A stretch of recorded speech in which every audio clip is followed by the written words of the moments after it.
안녕하세요. 문화캐스터 레몬입니다. 오늘 함께 볼 작품은 제가 정말 좋아하는 박완서 작가의 작품을 소개해드리게 됐어요. 1993년에 발표된 나의 가장 나종진인 것입니다.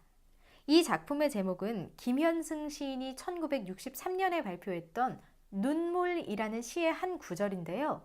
그 시는 아들을 잃은 김현승 시인이 그 고통을 풀어내면서 쓴 시예요. 나의 가장 나종진인 것 역시 아들을 잃은 주인공이 나오고요. 이 작가 역시, 박완서 작가 역시 큰 비극을 겪은 뒤 이 글을 써냈습니다. 개인사를 한번 풀어보자면요. 1988년에 남편을 폐암으로 잃으셨고요. 3개월 뒤에 아들이 교통사고로 사망합니다. 그리고 5년 뒤에 작가는 이 글을 발표했습니다. 이 작품은 1인칭 주인공 시점이고요. 처음부터 끝까지 수화기를 붙들고 이야기를 하는 한 사람의 목소리로 구성되어 있습니다. 이런 걸 모노드라마라고 하는데요. 상대방이 무슨 이야기를 하는지는 서술자, 그러니까 주인공의 입을 통해서만 예측을 할 수 있습니다. 자, 주인공부터 소개를 할게요. 주인공 나는 남편과 아들을 잃은 중년 여인입니다. 남편이 죽고 난 이후에 연금이 나와서 경제적으로는 어려움이 없지만 마음에 깊은 상처를 안고 있어요. 이 소설 처음부터 끝까지 통화를 하는 상대방은 형님입니다. 여기서 형님은 손위 동서를 가리키는 말인데요. 통화 내용이니까요. 대화의 주제에 따라서 한번 정리를 해 나가보도록 할게요. 처음에 주인공은 놀랍니다. 어머! 형님께서 먼저 전화를 주시다니. 형님은 원래 좀 무뚝뚝한 성격이신가 봐요. 그저께가 증조모님 제사였다네요. 원래 주인공이 제사 일정을 항상 귀뜸을 해 주었었는데 이번에는 놓쳤나 봐요. 형님에게는 아들이 하나 있어요. 이름이 창석이에요. 그런데 창석이와 창석이 부인도 다 잊고 있었대요. 그런데 요즘 누가 4대 봉사식이냐 하냐고요. 이게 4대 봉사, 2대 봉사 이런 이야기가 나오거든요. 내가 주장하는 건 2대 봉사까지만 하자라고 이야기를 해요. 그러면 이 4대 봉사, 2대 봉사가 뭐냐?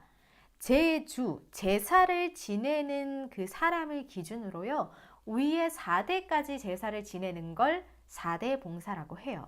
그러니까 나는 위로 2대까지만 이제 제사를 챙기자라는 거죠. 그리고 이제는 나한테 숫자 외는 걸 기대하지 말아달라고 형님에게 이야기를 합니다.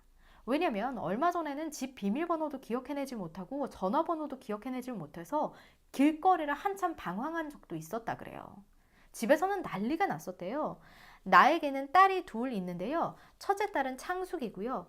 둘째는 창회입니다. 그런데 주인공이 딸들에게 잔소리를 듣기가 싫었는지 그냥 늦었다고만 이야기를 하고 방에 들어갔는데 그날따라 좀 뭔가 달라 보였나 봐요.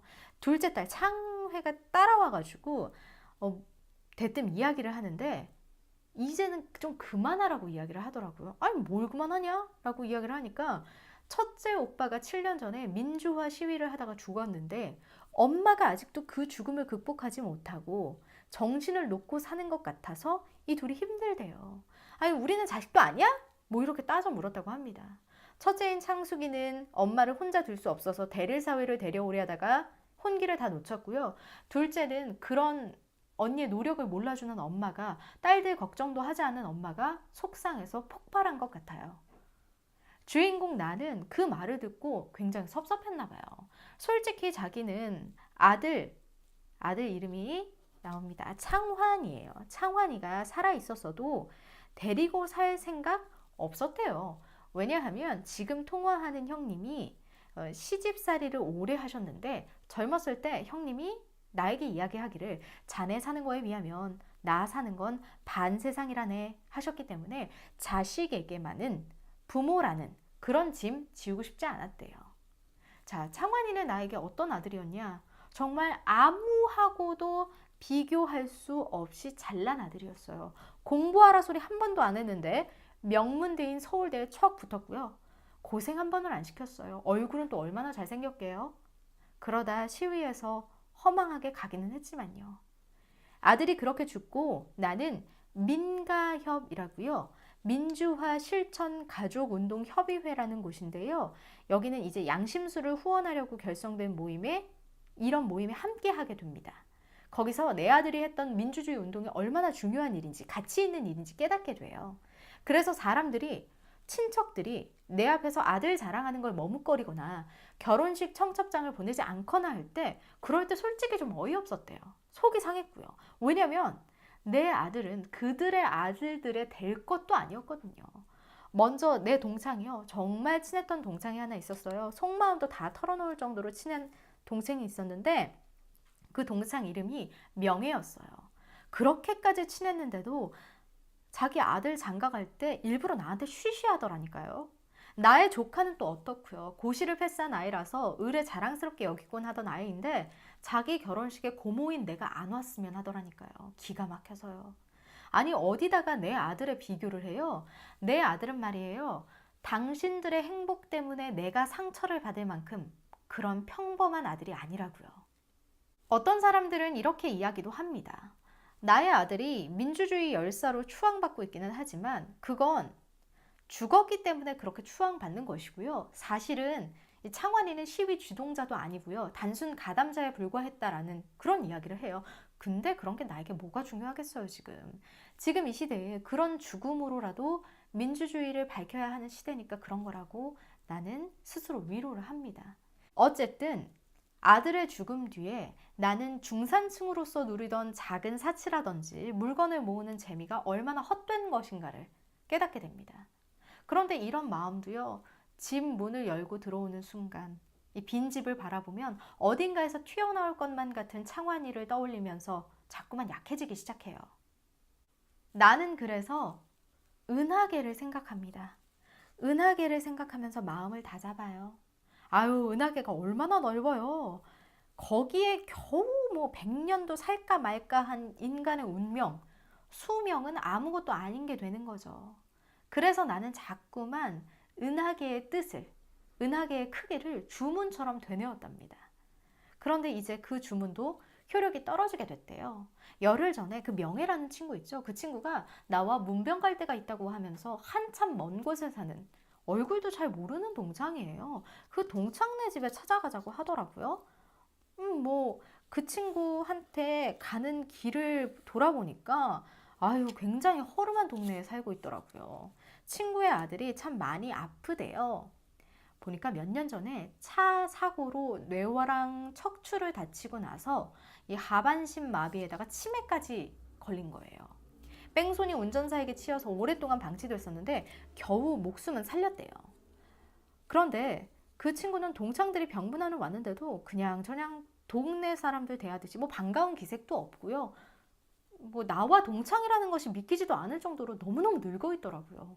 손님이 앞에 있는데도 아들에게 웬 욕을 그렇게 퍼붓는지, 야, 내가 이 왼수 덩어리 때문에 제명에 못 죽지 못 죽어. 이 왼수야, 네가 내 앞에서 되져야지. 내가 널 두고 되져봐라. 나도 눈을 못 감겠지만 네 신세가 뭐가 되냐. 아이고 하느님, 전생에 무슨 죄가 많아 이 꼴을 보게 하십니까? 뭐 이렇게 이야기를 하니까 아유, 보는 사람이 어때요? 민망하죠. 간식을 먹이고 난 후에는 다 큰 아들인데요. 정말 덩치가 커요. 욕창이 생기지 않도록 방 한가운데서 그 큰 아들을 막 빙글빙글 돌리는데 흡사 묘기처럼 보이는 거예요. 그래서 나랑 명예는 좀 힘들어 보이잖아요. 그러니까 도와주려고 이제 손을 살짝 갖다 대는데 그때 이 아들이 괴성을 지르면서 손을 거부합니다. 어머니 외에 손이 닿는 걸 거부하는 거였어요.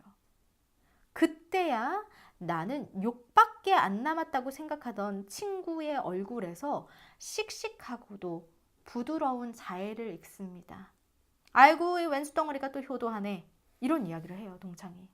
그리고 나는 그때까지 느껴보지 못한 부러움을 느낍니다. 아까 내가 이야기했죠. 우리 아들 정말 대단한 아들이기 때문에 나 아무도 안 부러워. 이런 마음 가지고 있었다고요. 그런데 너무너무 부러운 거예요. 이 아들이 손에 닿을 수 있는 그 존재로 존재한다는 것 자체가, 살아있다는 것 자체가 너무너무 부러운 거예요. 그리고 눈물이 막 터지려 해요. 여기서 울면 안 돼 하고 속으로 은하계 주문을 되뇌어 보려고 했지만 소용이 없었어요. 효력이 떨어진 거죠. 아들하고 동창하고 명예가 있는 데서 그 자리에서 대성통곡을 했죠. 아니, 뭐 깜짝 놀랐겠죠, 다른 사람들은. 그래도 명예는 내 마음을 이해하는 것 같더라고요. 그리고 그때부터 나는요, 그동안 내가 꾸며낸 자신 괜찮다고, 씩씩하다고, 다독였던 나를 그냥 내려놓고요. 울고 싶을 때마다 그냥 울었답니다. 그래서 제사도 있고요. 전화 드리는 것도 깜빡했대요. 소설의 마지막 부분 읽어드릴게요. 생때 같은 아들이 어느 날 갑자기 이 세상에서 소멸했어요. 그 바람에 전 졸지에 장한 어머니가 됐고요. 그게 어떻게 아무렇지도 않은 일이 될 수가 있답니까? 아니, 형님 지금 울고 계신 거 아니에요? 형님, 절더러는 어찌 살라고 세상에 형님이 우신대요. 형님은 어디까지나 절벽 같아야 해요. 형님은 언제나 저에게 통곡의 벽이었으니까요. 울음을 참고 살 때도 통곡의 벽은 있어야만 했어요. 통곡의 벽이 오는 법이 세상에 어디 있대요. 이 소설을 읽고 처음 느낀 건 아주 치밀한 구성이에요. 한 사람의 입을 통해서 기승전결이 아주 자연스럽게 이어지죠. 나는 감정적인 방어벽을 치고 아들의 죽음을 견디고 있었어요. 민과 협이 위로가 되어줬고요. 은하계에서 우리의 삶이 티끌과도 같다는 사실, 그게 절망을 가려줬죠. 하지만 사실은 괜찮지 않았던 거예요.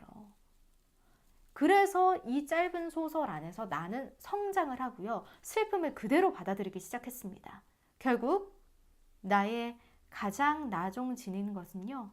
내 안에 있는 순수하게 터져나오는 슬픔, 눈물인 것이죠. 박완서 작가의 작품 나의 가장 나종 지닌 것 여기까지였습니다. 재미있게 들으신 분들은요. 구독과 좋아요 눌러주시고요. 지금까지 문학캐스터 레몬이었습니다.